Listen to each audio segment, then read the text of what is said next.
for Dr.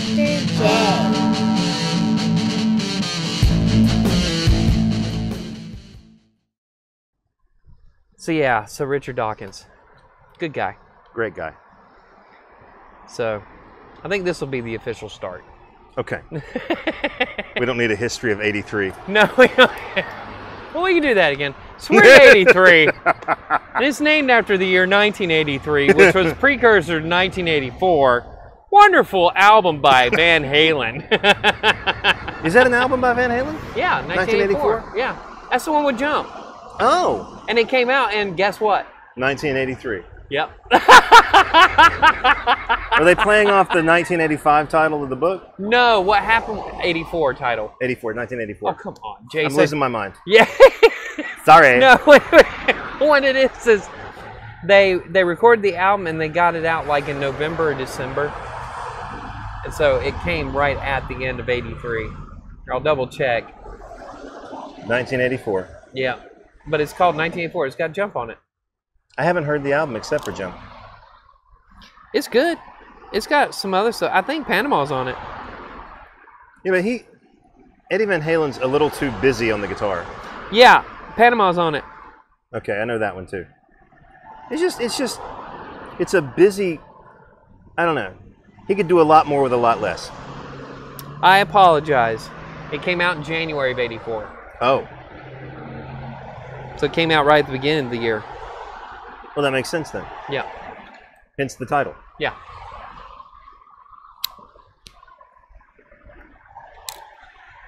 So we're here at 83 doing an experiment with our podcast, and we don't really have a topic today. Al fresco.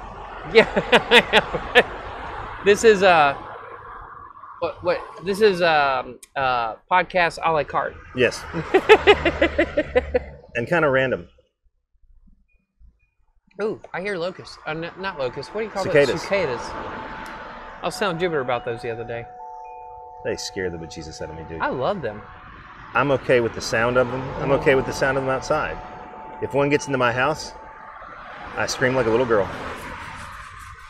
Run out of the room. So you scream like a little girl or like a little female cicada? Ah. Maybe that's why they're in the house to begin with. They terrify me. I don't know why. I think they're massive. They're menacing looking. They are. Kind of like a praying mantis. Yeah. But I like praying mantises. Well, I'm that way with crickets. You like crickets? No. You're I'm terrified of them. I was going to say, we have a cricket box at home. Crickets? Yeah, I had a cricket box growing up, but it always had potpourri in it. You never put a cricket in there? Hell no. Like you can't stand to touch them? No, they're ugly. They're evil looking. Spider crickets are the worst. Yeah. They're horrifying. Spider crickets don't look mean. You just don't know where they're going to go. We used to live in a place that had a basement, and we kept our washer and dryer down there, and we had a bit of an infestation. And my kid went down to do some laundry, and he turned around and was this over here? On Ferndale. Yeah. And he turned around and he was surrounded by them. Oh. And they were moving in. We hear him screaming, running up the stairs. We had to call in a bug guy. That's fantastic. Let's turn this just a hair. There we go. He probably wouldn't like the fact that I told that story. You know what? He'll get over it. He's got to learn at some point, Jason, that life is full of disappointments. Oh, no, I got another pack. Life is full of disappointments. It is.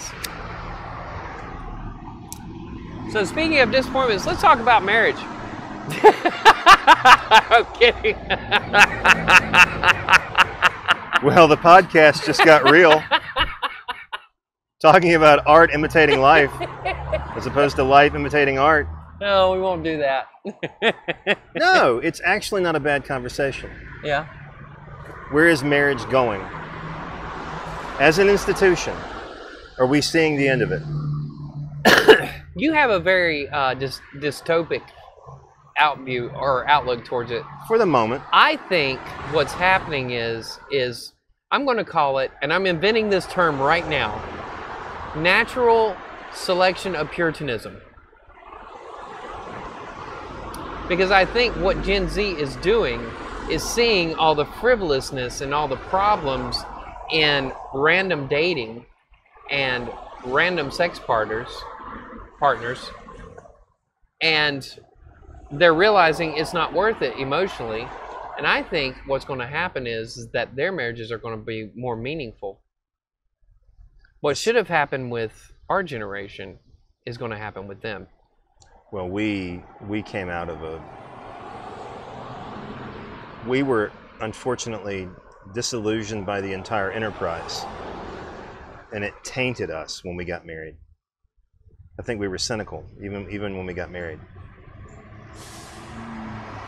Yeah. I mean, I never want to get married. I told she's my wife now, but I told her then, I'm like, I don't like the idea of marriage. It doesn't work out. It didn't work out for my folks. Yeah. And then we got together.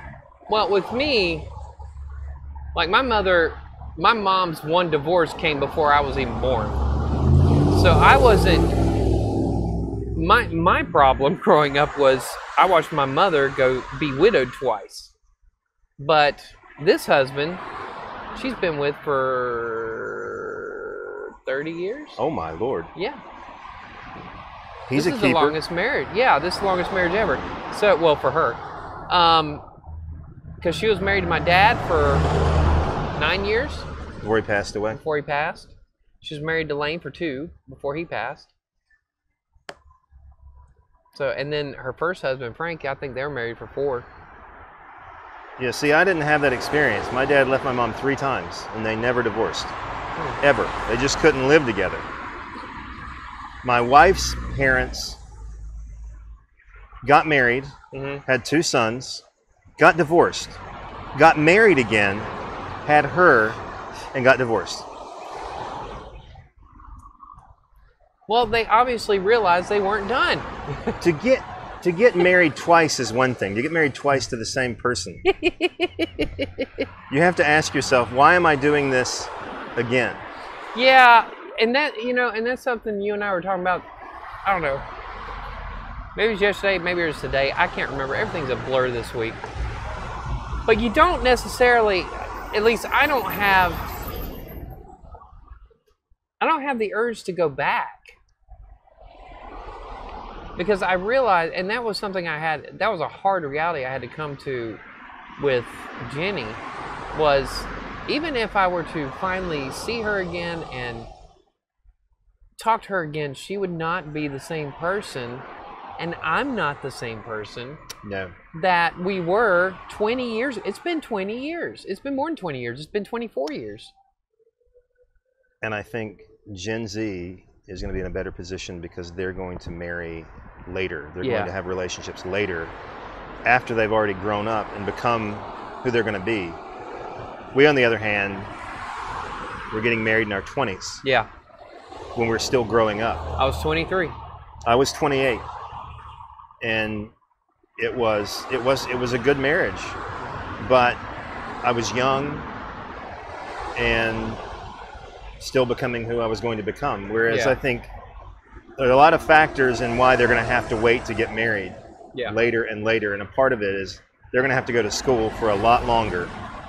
And they don't have time to have a marriage. I don't know, because the thing about Gen Z is, especially with the ones that are going to end up being the elites, education has been accelerated for them. I mean, my son is transferred as a junior. Yeah. And he's 19. How much grad school are they going to need, though? Yeah. I mean, how long are they going to be in school? I think things are starting to level out. I think the master's is going to start accumulating value again. I hope so, dude. And I think so we were talking about Lindsay before. I think if Lindsay is correct in some of his assumptions, with all this SJW stuff, the positive side of this is that what's going to happen is there's going to be a pushback on the PhD to where it's going to be rare to get and hard to get harder to get. It should be harder. It's not going to be like the late 90s, early 2000s where they were handing them out like candy. And you've already started to see that anyway, because if you notice, okay, so in 1990, when I was a freshman in high school, UNC Charlotte, Chapel Hill, Wilmington, Greensboro, they all had PhDs. Now it's just UNCG and Chapel Hill. They've taken them from Wilmington and Charlotte. You can only get the highest degree you can get in any subject at those schools is a master's. Do you agree with that? I do. They need to.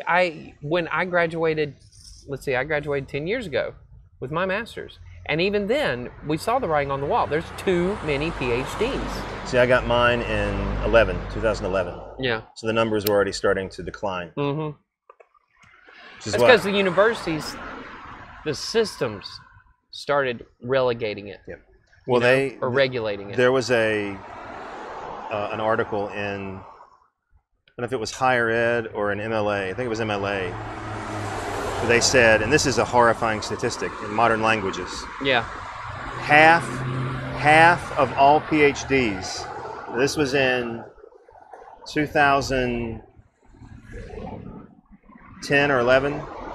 Half of all PhDs will never get a tenure track position. Mm-hmm. That is a sign that the market is flooded. It is absolutely saturated. And it's unconscionable. It's unconscionable to have a PhD program and just letting everyone go in. Yeah. Because then you're putting them out into the world, and what are they going to do? Because they have this dream of working in a tenure track position at a university, and it ain't going to happen for most of them. It's just not. No. And it promises you a sense of hope that you can actually do this, even though the odds are against you.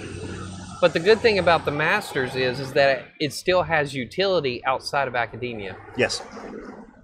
Well, and what we do, yeah. Community college jobs, you can still get a master's that way. You can, but what I was thinking is like when you look at business is starting to accept more and more masters. Yeah. In place of the bachelor's. In the humanities too. Yeah. Not just in business. Well, I told you when I went to Boone, when I transferred out, there was one, during orientation, there was one session that we went to where they had this guy come in and he talked about all these different companies, all these different corporations that are looking for English majors. They want English degrees because they know how to interpret the markets. Yep. Well, and they think differently. Yep. They don't view the world in the same way that an MBA does. Well, we're taught to think analytically. Yeah. And business wanted that. Now that was in 2000. Yeah. You know. I don't think that's in decline. I really don't. No, I don't think so either. Especially if you have an MA in English or history or philosophy or something like religious studies and some tech background. Yeah. You are really marketable. Yeah. I don't know. I have some hope. So maybe Gen Z will get married. Maybe they won't be older than we are. Right. I think they are, but like I said, I think it's going to what we're witnessing with that generation is natural selection Puritanism. They're going to wait. They're going to try and do it as best they can, and they're going to have longer lasting, more solid marriages. And one marriage. One marriage. Yeah. I hope so, because the institution has been in free fall for a long time. Well, since the 70s. 50% of all marriages end in divorce. More than First 50% marriages. now. Is it more? Yeah.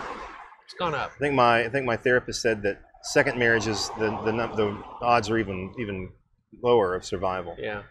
Oh, I'm sure. Yeah, I'm sure. I like to see the numbers on the third. Oh.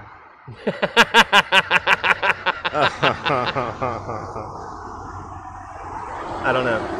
Johanna liked what I said today about I'm a 3 strikes and you're out kind of guy. But I don't think either one of y'all caught what I said after that. No. I said at that point, I think I'm just going to cut everything off and move to a monastery. Well, no, I did not hear that. And she didn't either. I should have fallen on the floor. I was too focused on my pizza. In 5 years. Yeah, in 5 years. Yep. There's something to that 5-year plan. You would know. I have no experience in that area. Oh. No, marriage is. I'm cynical for a reason right now. It'll pass. Yeah, but you'll get over that. You did. I did. Quickly. Yeah. How long were you cynical? I've always been cynical. About marriage? Yeah. I was cynical when I married Sarah. I was cynical about it. What about Ashley? Yeah. But with Ashley, I thought, okay, I'm going to settle in and try and do this right. Because for some reason, I had it in my head that the one that lasted 9 years, I didn't do it right. So I thought, well, I'll do this one right. For how many years? 4. 4 years. I'm telling you, you're dividing a little more than half. Let's see, when did Lauren and I got married in 18? Yeah. So yeah, this year will be 3 years. Well, you've made it past the halfway point. Yeah. Well, actually, see, Ashley and I we split up in September. The anniversary, the 5th year anniversary was in November. So it was 4 years and 9 months, 10 months, Oh. 10 months. 4 years and 10 months. Wow. So divide that by 2. And that's 2 years and 5 months. Yeah, I've gone past the halfway point. You've arrived. I've arrived. Maybe this one will be different, children.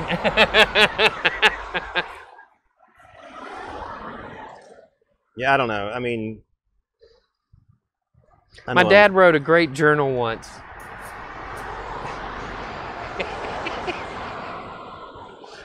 He said, it's a one-liner. He said, well, the journal wasn't a one-liner, but buried in the journal, he said, I'm not cynical. I just don't trust anything. Sounds cynical to me. Yeah. Well, and he also, my favorite line that my dad ever wrote, it's the greatest line ever. Your mashed potatoes are lumpy, but your love is smooth. He wrote a lot, yeah? Yeah. I got a box of it. Did he ever try to publish? Yeah, Jason, he thought he was a poet. Don't we all? No, Jason, you are a poet.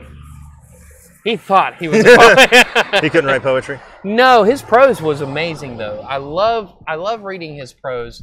His journals are fantastic. He had an incredibly great sense of humor. And wisdom. And wisdom, a lot of wisdom.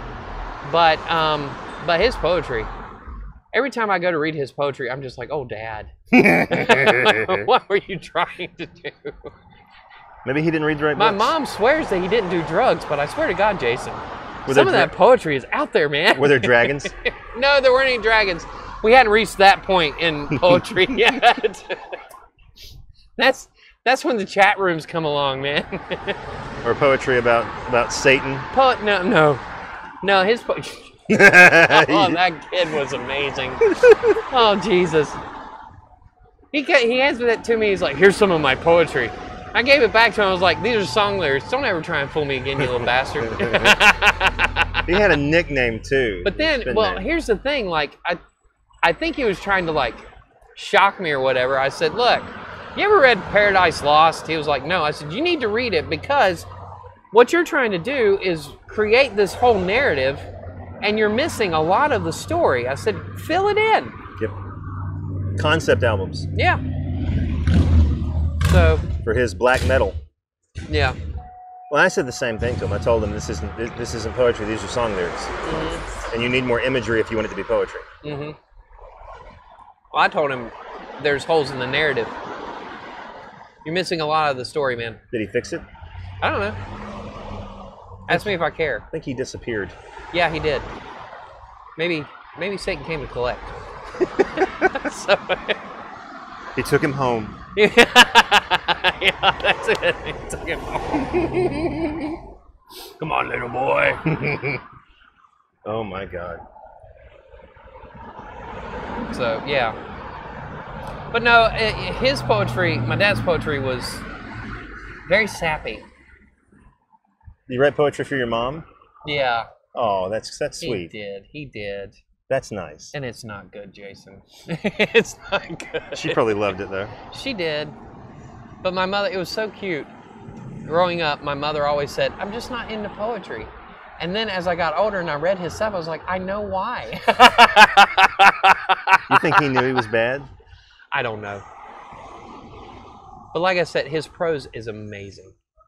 He should was have put more time into fantastic that. in prose. Yep.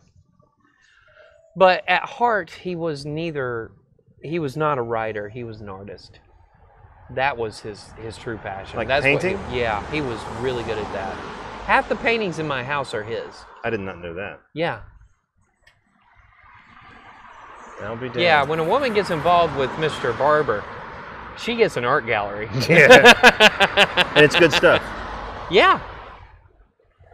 He loved working in chalks and pastels, and they are fantastic. His pen and ink stuff is borderline, but his pastels are just amazing. What did he do for a living?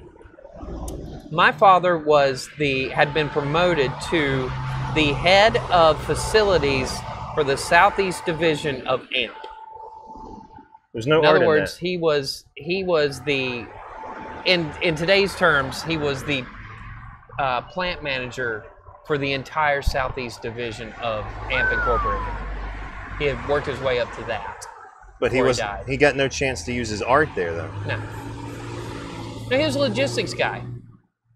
What's funny was when he was in the Air Force, he wrote for the Air Force newspaper at that base. He was like he wasn't the editor, but he was the one underneath the editor. I've got a lot of those clippings where he clipped his own stories. Wow. Yeah, he was just, but he had a knack for logistics. He worked his way up. And my mom seems to believe it was his promotion right before he got a promotion right before he died, and she thinks the promotion is what killed him, the stress of it. Working too hard. Yeah. It may be. So I didn't have artists in my family. I'm it. I'm all there is. I didn't have anyone like that. I didn't have any writers in my family. I didn't have any readers in my family. I didn't quite belong. Your upbringing makes sense, though. yeah, well, kinda. I mean, you had his stuff to read. Yeah, I did. How much does it say I have? What? My battery. This may be a short podcast. Whoops. 6 minutes. All right. So there's going to be 6 more minutes. Well, good night. Good night. And good luck. No, here's what we're going to do, okay? We're going to take a break, children, and we're coming back in just a minute.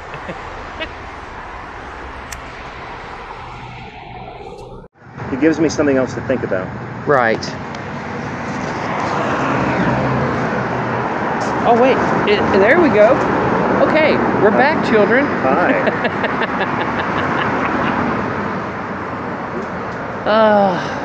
We are now on the Kindle. We'll see how long this one lasts. Although I've got it plugged into a battery pack, so I think we're okay. Yeah, the camera eats a lot of battery life. Yeah. Along with... Yeah. Well, no, actually, this doesn't eat a lot. It's the camera. I don't even know if the microphones are working. This is an interesting experiment. You can always pause it and listen. No. That's work, Jason. Well, if the sound doesn't work, we'll be very popular with the deaf community. And nobody else. At least the deaf community that can read lips. That's right. Right. That's got to be hard, though. Not reading Well, lips. actually, no, because what I'm going to do is just splice this with the other video. Oh, you're talking about reading lips. Reading lips. No, that's not hard. You know what you're doing. Do I?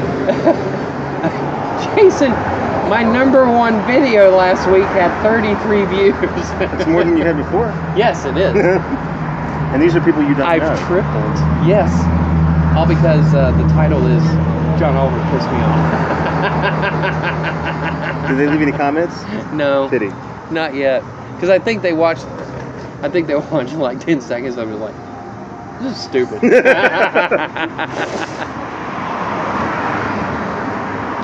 Alright. So, yeah.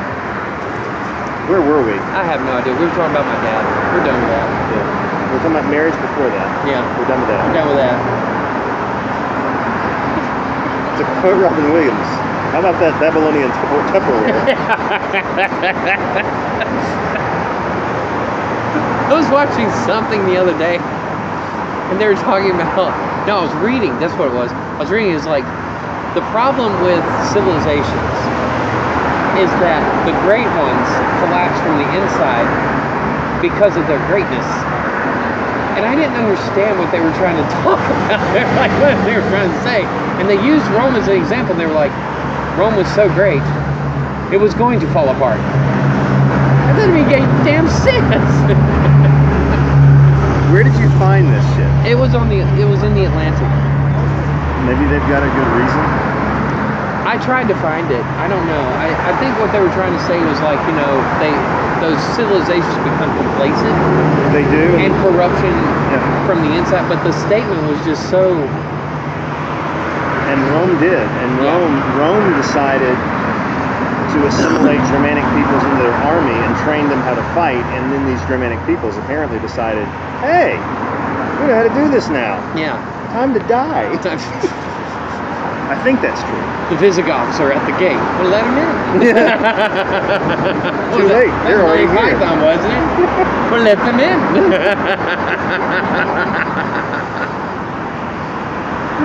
You know what I miss? I miss the Wizard of Id. Oh God. Oh God. Some of those comics were fantastic. The peasants are coming for you, sir. What do they want? It's like, they want their food. I don't have their food. That's fantastic. Yeah. Oh God. Yeah, that Far Side. Oh. The Far Side was fantastic. The funniest one I ever saw, and it's so ironic, is it's a line of people, and they're in hell. And they're walking into hell, right? And the devil's standing beside the door with a big smile, and right above him is a sign that says, "Welcome to the first day of the rest of your life."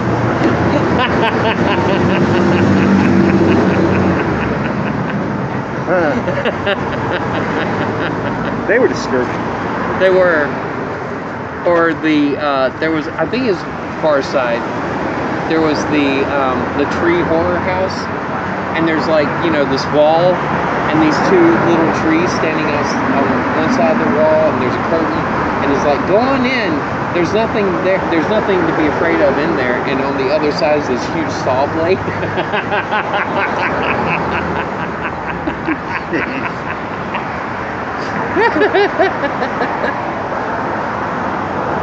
He was fantastic. I've got 3 of his books somewhere. Oh, the cartoons of our youth. Calvin and Hobbes. Yes. Hobbes was supposed to be his. No. Calvin was supposed to be his conscience, right? His imaginary friend.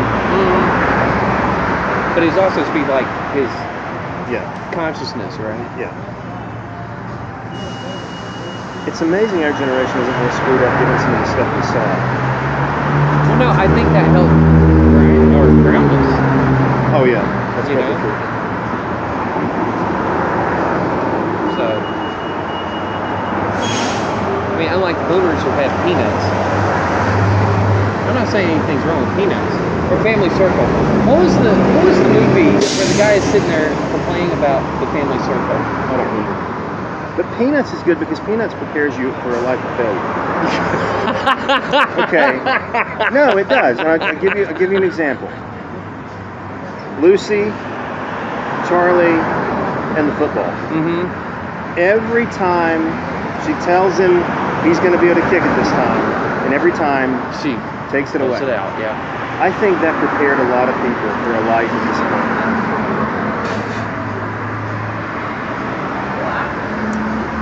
What about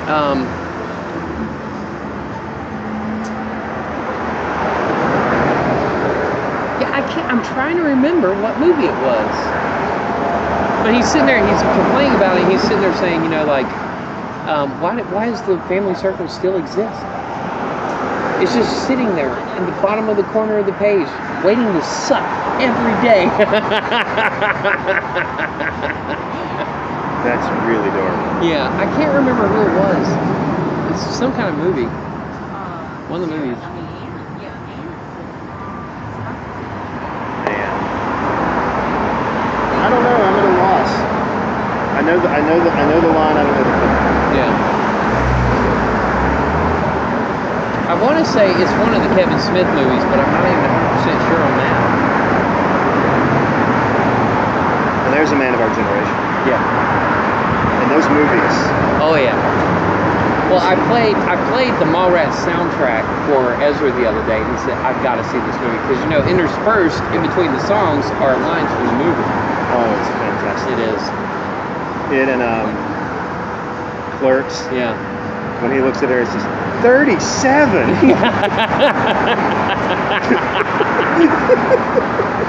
He likes to snowball. Oh, my God. I just hit my mic. What? It's fine.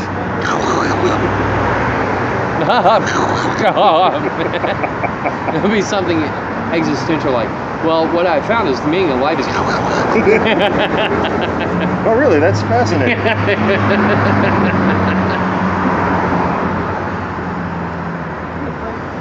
That's an ingenious thought. Let me tell you why it's wrong. So what you did wrong there... This is a habit I have. I only do this with you. Yeah. Which I think is very telling. I think... Yeah. To be fair, I never actually ever said those words until I met you. Yeah. What you did wrong there. What you did wrong there. What do you have in your conscience? Okay, you're my Calvin. I haven't read Calvin. Does Calvin and Hobbes still exist? Or they discontinued? I think, he well, died. they're serialized. But You know, you can get the books. But he died, didn't he? Yeah. Did they Yeah, stop so making did, them after? Yeah, Schultz is dead, he's dead. Schultz is Peanuts, right? Yeah. Yeah, good old Chuck. I read you that thing from Woke, right? About Disney. You could spend an entire podcast reading excerpts. Oh from my that God, book. from that book. Oh, it's fantastic. The part where the speaker talks about being a great poet. Yeah. Poetry ends with me. And I hear that stuff and it's like, I met people like that. If I'm not mistaken, I was like that. Like when I started writing, I'm like, I am the best poet ever. Poetry ends with me. You know? Yeah. Because everyone wants to be Rimbaud. Everyone wants to be 16 years old writing the greatest poetry in the world. Yeah. And only Rimbaud could do that. Well, no, and Alexander Pope. Alexander Pope. He was, what, 19 with the Rape of the Lock? Yeah. Rape of the Lock. I think he was 19. But He died young, too, like in did. his 20s, right? 30s. 30s. 30s. I think 30s. The Wasp of Twickenham. Who was it? Who did he have the feud with? Oh, I can't remember his name.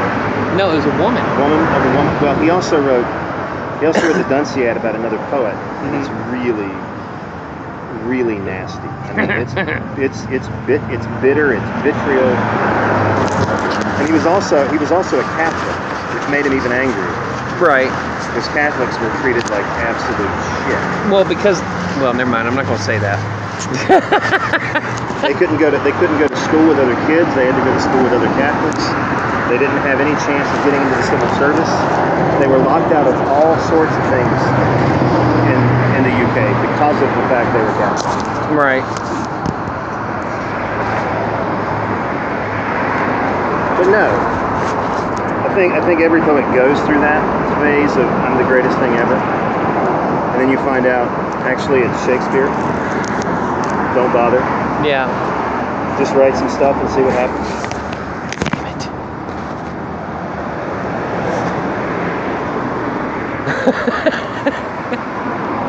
It's not working. There we go. Don't you turn it sideways? Just... It's good. It's good. It's good. All right, good. Just lean forward a little bit. There you go. Now we got you. You know, it'd be funnier if you could see it. Oh! There you go.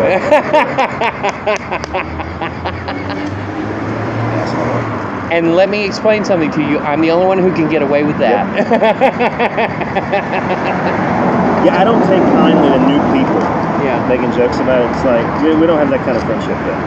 Yeah. Give it some time. This is years in the making. Yes. It takes, if my friends say it, it's hilarious. If someone I just met decides to do it, it's like, we don't have that kind of relationship. Yeah. Give it some time.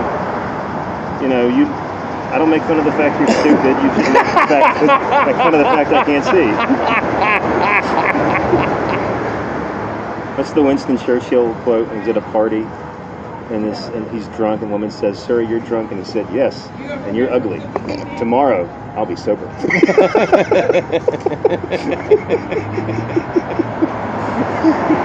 I love him. He's fantastic. He is. He is. We're talking about marriage. The Oscar Wilde quote I told you. Monogamy, and this is not. I don't support this because it's obviously sexist, but it's humorous. So I'm just going to preface it there. Monogamy is having one. Bigamy is having one wife too many. Monogamy is the same thing. Well, he wasn't the biggest fan of marriage. Abbott and Costello, one of the best jokes they ever had was Abbott is talking to Costello one day about getting married. And Costello says, "I'm never getting married." And Abbott goes, "Why?" Costello says, "Well, I view marriage like a cafeteria. You grab what you want and pay for it later."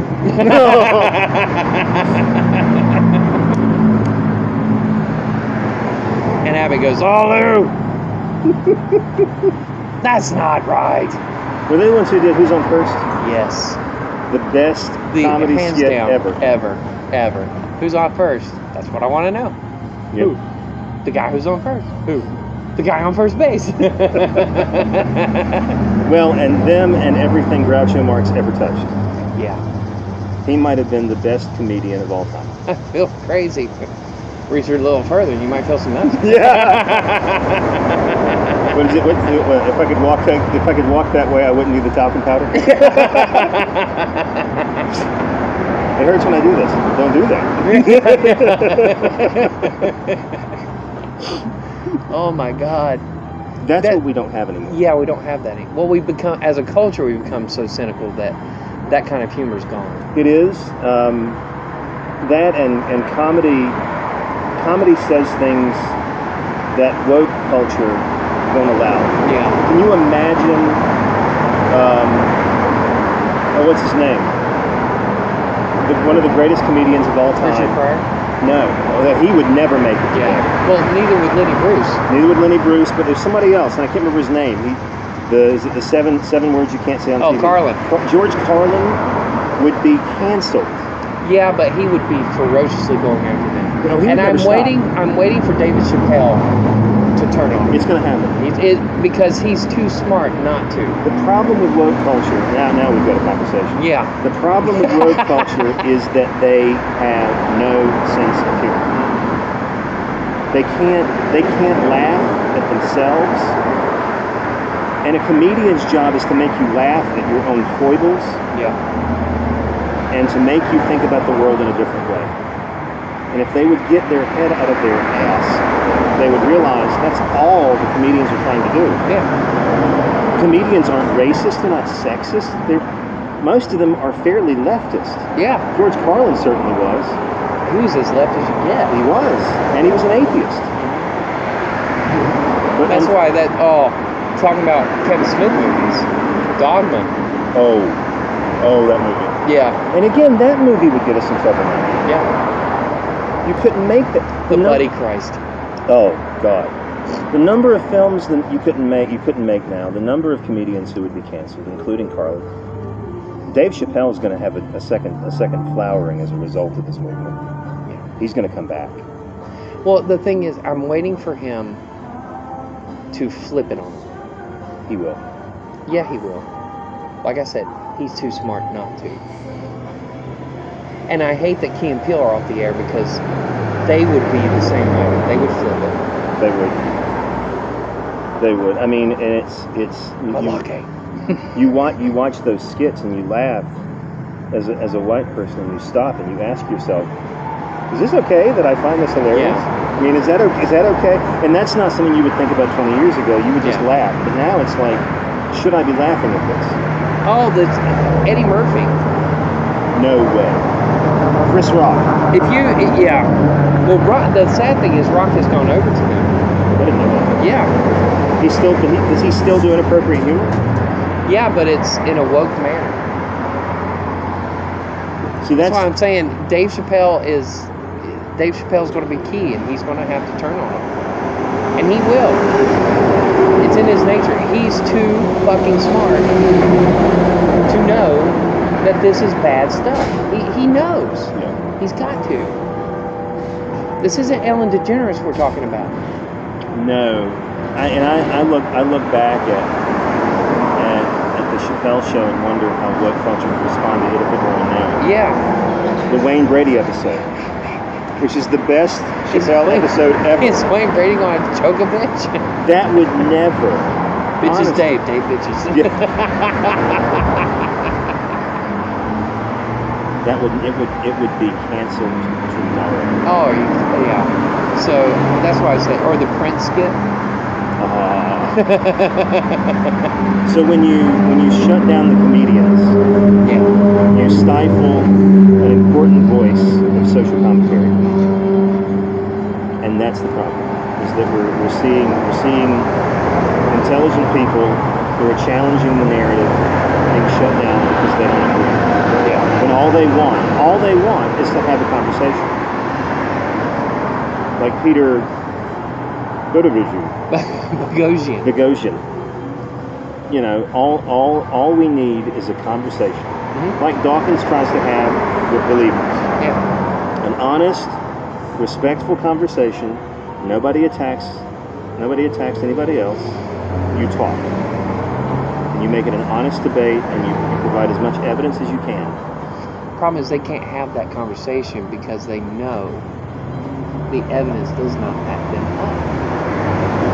I mean, like what I had said before, some of what they say, I get. I do. I get it. It doesn't make sense. But well, the whole thing was born out of the civil rights movement. So it was born out of a movement that was legit and was really getting things moving. But what they've done is they've taken it so far to the left, and they made it so militaristic and so authoritarian that it's not civil rights anymore. We're getting into thought police territory. Yeah. We really well, they're are. already trying to take control of the language. They've been doing that since we were kids. But we need the comedians, because if you can't laugh about it, you can't talk about it. Well, and we need words. We need specific words that they love to take out of context.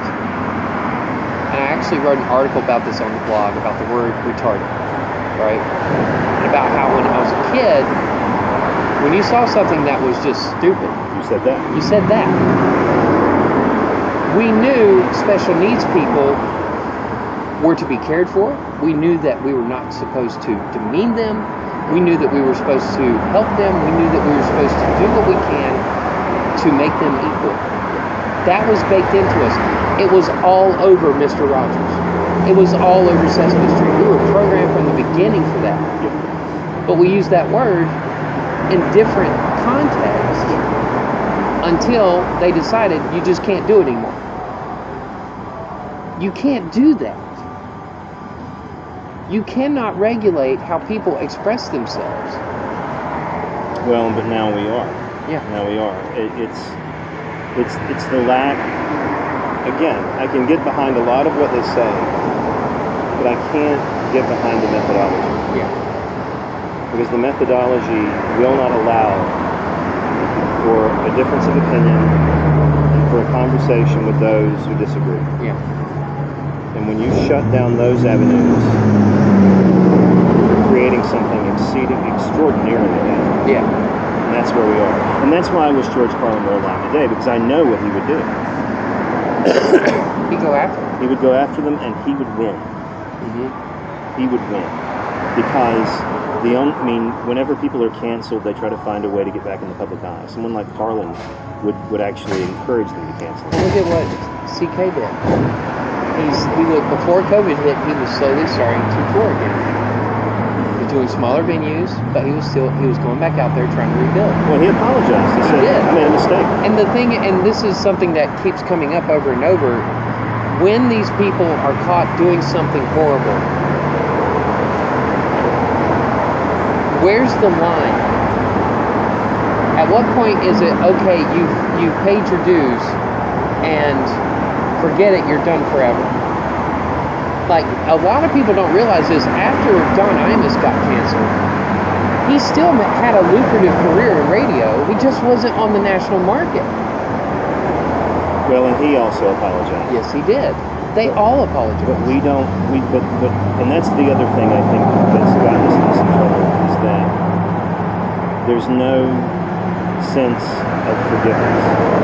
I said something I shouldn't have said. I was wrong. It was a horrible thing to say. I'm sorry. Yeah.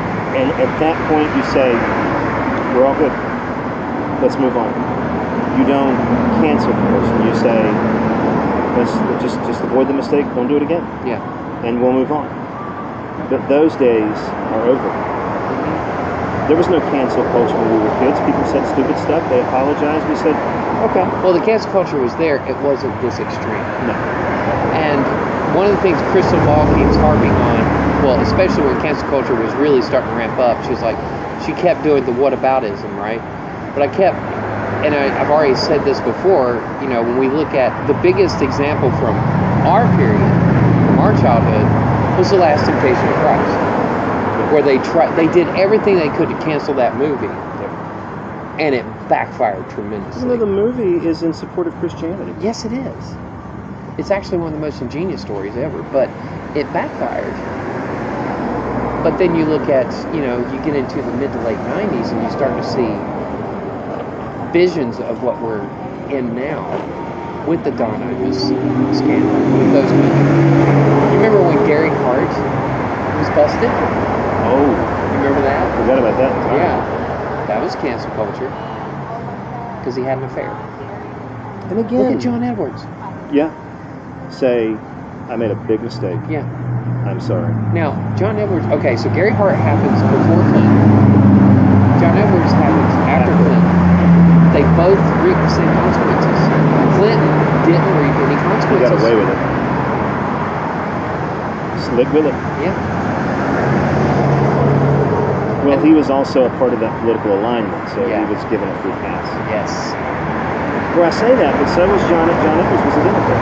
He was, and he was up in the top, in the upper grass, but because it was in the middle of a presidential campaign, Ruined him. it ruined him. And he was stupid. That, and then add to the fact that his wife gets cancer during all of that mess. Remember? It was awful. That story was terrible. But yeah, he's seen or heard from him since. And you won't. No, he's done. Just like with Gary Hart, he was the shining light of the Democratic Party at that moment. I think we forget these are people. Yeah. Oh yeah, we totally forget that they're human beings. It's also, I think, so it's a lot of things. It's the inability to laugh at oneself. Yeah. It's the inability to forgive. Mm-hmm. And it's the inability to have empathy. Yeah. Because there's no way that the people who are a part of cancel culture haven't hurt somebody or screwed up Oh, you know or that. done something nasty. And they've done it on purpose, especially as part of that culture. They've done it on purpose. But I mean in their private lives. Yeah.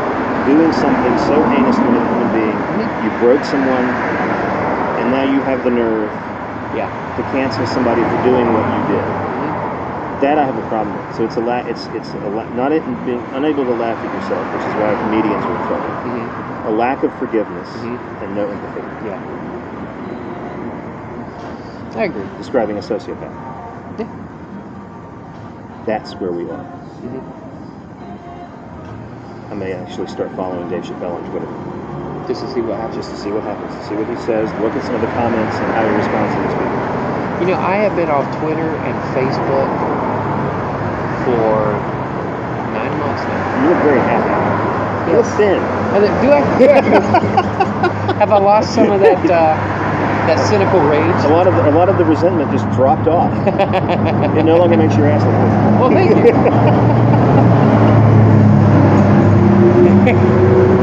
But I'm so happy that I am. Yeah. And the thing is like all these reports that I see or articles that I read, they're like, and then they went on Twitter, and I'm like, oh my God, I'm so glad I'm not there to see this mess, to see these meltdowns. And what's odd is, and this is what's crazy about it, okay, so Facebook, their membership is in the billions, right? Twitter's in the millions. Millions. So you have a very small group of society dictating the conversation because of this fucking platform. Oh, it's a toxic place. Yeah. It's the Wild West, man. Yeah. There are no rules. No. So it's just, well, there is a rule. You can't be right wing, and you can't be blatant right wing. They come after you. And that's what Tim Pool was arguing about when Rogan had Dorsey on. He said, you don't realize what your rules are doing. They're systematically pinning the right wing. Whether you intended for that to happen or not, that's what it's doing.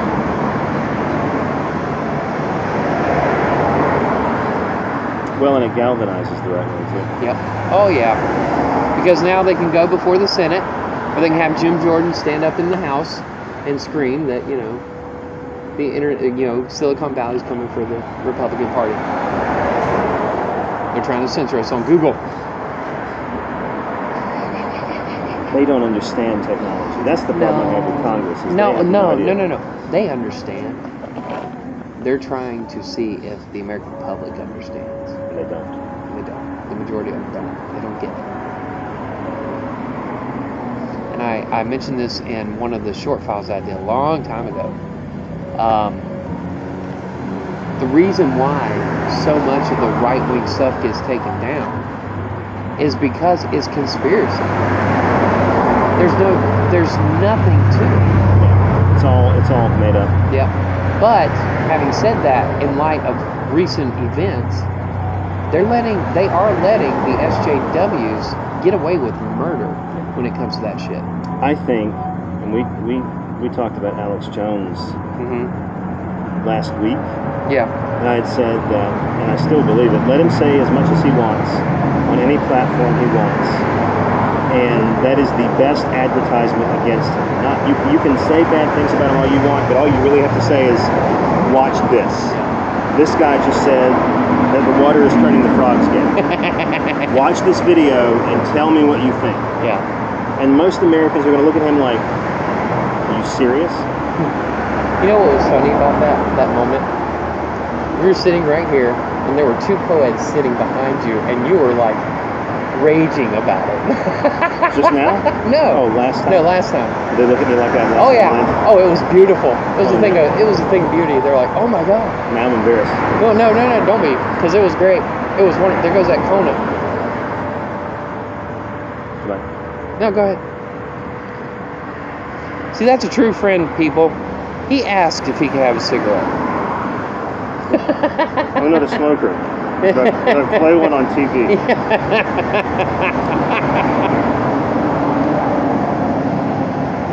So no, I'm disturbed because I mean, if they had left the comedians alone, we'd be okay. Yeah. Because we would have that voice in the wilderness saying, we've gone too far. And now we are alienating a large chunk of the American population because they are okay with the conversation. But we don't want to have that conversation.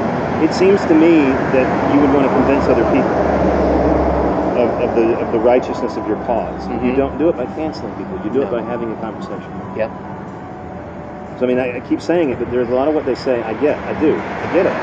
But you're not going to convince anyone of it unless you have the conversation. That's true. You want to convince someone about privilege. Give them proof, and there's proof to be had about privilege, and you can do that. It's not hard, but they're not doing that. No. I mean, there are academics who do. God bless them. But there are too many people out there who are just screaming, and they don't have to provide evidence for the claims they're making. Yeah. And that is not academic. No. That is where we are. And I don't see a way out of the hole. Because what are we going to do? And this is the other thing we talked about. What are we going to do if Trump wins again? What are the consequences going to be of that? It's going to get worse. I actually saw something the other day where they were talking about. Are you familiar with what's known as the walkaway movement? No. These are liberals that are walking away from the Democrats. And they're calling it the walkaway movement. And a small portion of that walkaway movement is going to vote Trump. And they said the reason why they feel that way, and the other group is either undecided or they're still going to vote Biden, but they're still walking away from the Democrats because they've lost all faith in the Democratic Party. But they said one of the reasons why they're talking about voting for Trump is because he's not speaking woke language. He's not talking like the SJWs. That's a terrible reason to vote But the for Democrats are. And the way they're looking at it is, if the Democrats get in there, they're going to push some of those agendas. Whereas Trump, for at least 4 more years, will stave off those agendas. What do you think Kamala Harris will do? I think she'll push some of those agendas. In her acceptance speech the other day, she was talking like she had just read Ibram Kendi. She sounded like. Well, and they're talking points. They're talking points. So you're prepped before you go on. You're given a speech and you read it. They don't even write their speeches. Oh, I know. The other thing that I hadn't seen a photo or a video with Joe Biden in it because I've been avoiding these campaign ads. He does not look good. Like 2 years have gone by and he looks really tired. He does not. He looks like a shell of himself. And that podcast Dark Horse that you exposed me to, I didn't know he was conservative until I watched another episode. With Brett? Yeah. Yeah. I liked him anyway. His wife is a liberal. Yeah. But I'm not. Well, he's a economics. He's a conservative. I mean, I'm a leftist, which is probably obvious. But a lot of what he said, I'm like, you may be right. The argument he makes about Biden not necessarily finishing his first term, or not having a second, because he's something's wrong. I don't know what it is, but something has changed in him. He's not the same person he was even 2 or 3 years ago. And he seemed charismatic 2 or 3 years ago, and alive 2 or 3 years ago, and now he looks like he's been beaten. Just physically. Yeah. He looks like a man who's just tired. I don't know what this is going to look like. My guy didn't make it. And he's a moderate. He didn't make it. Buttigieg. Oh. How about you, Bernie? Bernie's not going to make it happen. And that's not what we need. Yeah. And I like Buttigieg because Buttigieg is probably someone who could talk to the entire public. He could. My mother is a conservative Christian, deeply conservative, and she loved him. And I don't think she's alone. No. What do you think that says? That the Democratic Party won't put up someone that everyone likes. I've already told you, I have a few family members who are conservative, they were Pete people. They loved him. Who people? Pete. Oh, yeah. They were on the booty bus. For good reason. Yeah. Where I was on the club train. I was on the pity bus. I'm not gonna lie, I love that man, and it's not because he's an Episcopalian. I really liked Amy Klobuchar. I really did. And she's another example of someone that would never survive. No. And that's why they didn't make it. But we don't need another far left or far right president right now. We need a moderate who's going to bring the country back together. But that's what the Democrats are selling Joe as. Well, given his record, he probably is. Yeah. But I just don't know how long he's going to be there. What they're selling him as is not Trump. That's what they're selling him as. Yeah. But if that's the only selling point you have, is that you're not Donald Trump. Well, and Crystal Ball pointed that out the other day. By the third day, I think it was yesterday morning, they were talking about the third day of the convention, and she was angry. She was angry at the Democratic Party. She said because 3 days of the convention, not a single person has given a speech that has dealt with the working class family in America that's suffering right now because of the economic position that COVID has put us in. Yep. Said nobody's talking about it. And she warned, if you're not careful, Trump is going to talk about it and he's going to get the votes. Yep. And she's right. Because that's what he did 4 years ago. I told you, I'm not convinced he's going to lose. I know. I'm not convinced. Before COVID, I would have agreed. I would have argued with you till my face turned blue that he's not going to get reelected. I think he will. But now that COVID is hit, and the economy, not necessarily COVID, but because of all the mess that has happened this summer, I don't see how he wouldn't get reelected. Because the alternative they're offering is not Trump. It's not. Yeah, it's not Trump. That's not enough. It's not an answer. That's not an answer to a problem. Say you've got a solution to the problems. Yeah. And the Democrats who are supposed to be the voice of the common man are not talking to the common man. But he is. And Tucker's talking to him. The Democrats are missing out on a real victory here. They really are. I don't know where they're. Honest to God, him being elected again makes me exceedingly nervous. On an international level, makes me nervous. On a local level, doesn't really impact me so much. But on a global level, the world thinks we're a joke. Yeah. And he keeps saying this crazy stuff and challenging our allies. That's dangerous. It is. That's risky. And at least I think Biden probably wouldn't do that. There is a way to challenge them without demeaning them the way he has done. He has demeaned them. He's a bully. He is. He has one gear. Yeah. You know, some of the complaints that he has are rooted in legitimacy. NAFTA was a joke. NAFTA lined the pockets of millions of Democratic elites. Yep. It didn't do anything for the common man like it was supposed to. It put us in a hard position. He was right that NAFTA failed. And a lot of conservative business owners took away all those jobs. Yeah. And sent them overseas. Trump came in screaming about China. We're being killed by China. He's right. The numbers back it up. The problem with Trump is he doesn't know how to discuss these things in a way where he doesn't come off as being antagonizing. Yeah. Because he, like you say, only has one gear. Yeah, he has one gear and that's it. And that is demean. If a moderate president were to say some of the things he says, more people would say, yeah, that's thought-provoking. Yeah. Because China is a danger. Everybody knows China is a danger. They know this. He's not saying anything that we don't already know. Yeah.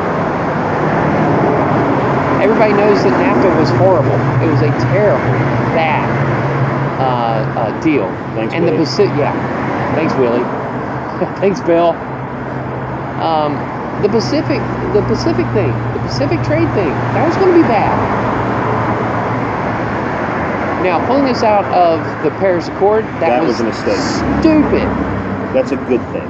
Yeah. The Paris Accord's a good thing. And and he took us out. He took us out. The idea that praising coal and talking about bringing back the coal industry is a terrible idea. Yeah. And it's never going to happen. He can promise it all he wants, but it's never going to happen. But here's the thing. It goes back to his core strategy. His core strategy is, I have to have the working vote. And how do you talk to the working vote? Yeah, but you have to lie to them about it. That drives me But the thing is, both of them lie. They all lie.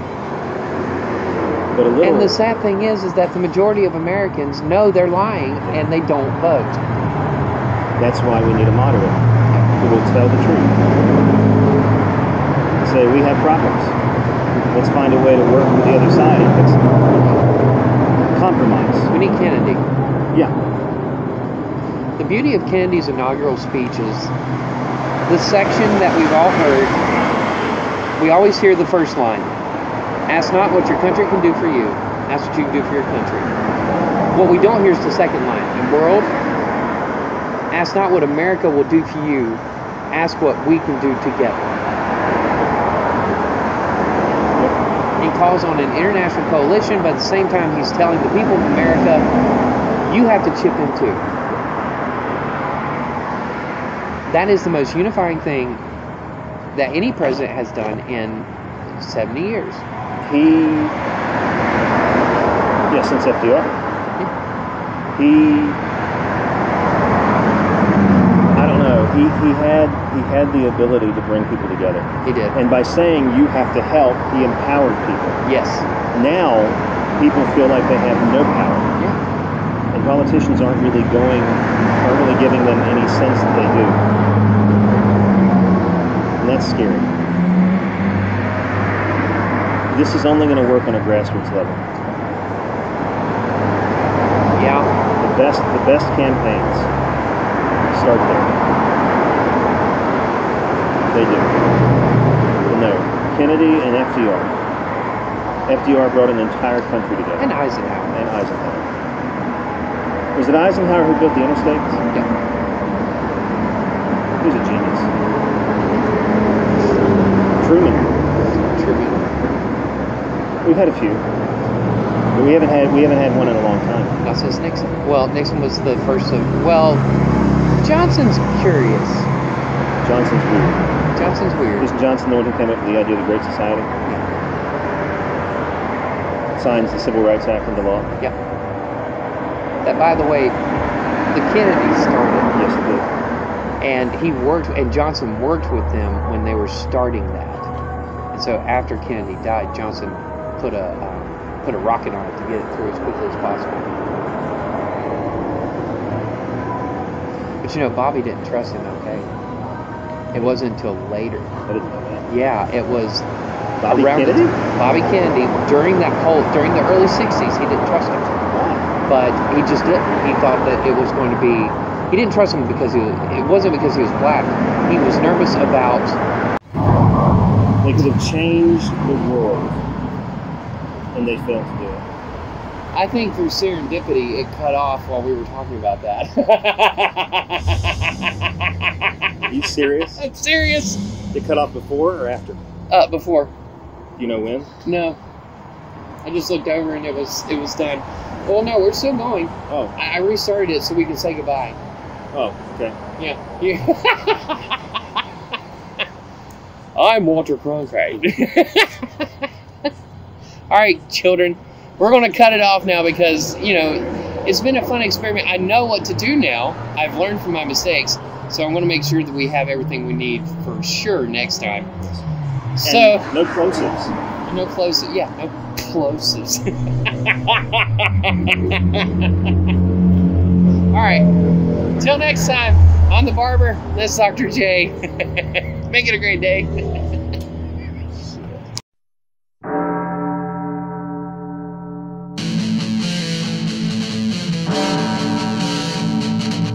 Now it's time for Dr. J.